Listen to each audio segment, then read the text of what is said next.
Hi everyone, it's Sue, and welcome back to Discovering the Art of Living.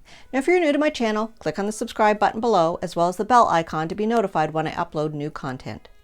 So if you missed this week's Wacky Wednesday challenge where I had to create some home decor based on a cardboard box, some buttons, and a loofah bath sponge, this was suggested by Artemystik. Click on the link above. And again, I'm going to put a link to her channel down below in the description box if you wouldn't mind checking it out. Also, we had an extra special edition video yesterday to explain the upcoming Easter hunt and to show you what prize you could possibly win. So if you missed that, or if you're new to my channel and you're not really sure what the Easter egg hunt is about and how you can win the prize, click on this link and that will take you to the playlist of all the Easter egg hunt videos. So today is another edition of Fine Art Friday, where I try to hone my painting and drawing skills. So I'm going to continue on with my Inspired by the Masters series by doing a Van Gogh painting. Now I'd already done the classic Starry Night earlier before I started doing this video series, so I didn't videotape the process, but I will put a picture. So I decided to do another, maybe not as famous Van Gogh painting of this Moonlight Cafe, which also does feature the starry night sky. So if you're ready to see how I made out, let's get started. Cafe Terrace at Night is an 1888 oil painting by the Dutch artist Vincent van Gogh. This is the first painting in which he depicted the starry night.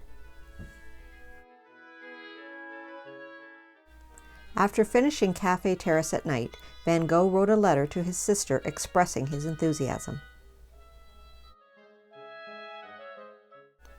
I was interrupted precisely by the work that a new painting of the outside of a cafe in the evening has been giving me these past few days. On the terrace, there are little figures of people drinking.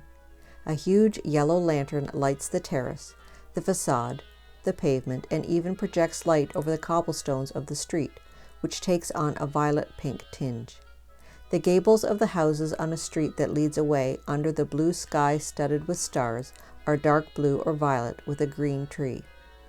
Now there's a painting of night without black, with nothing but beautiful blue, violet, and green, and in these surroundings the lighted square is colored pale sulphur, lemon green.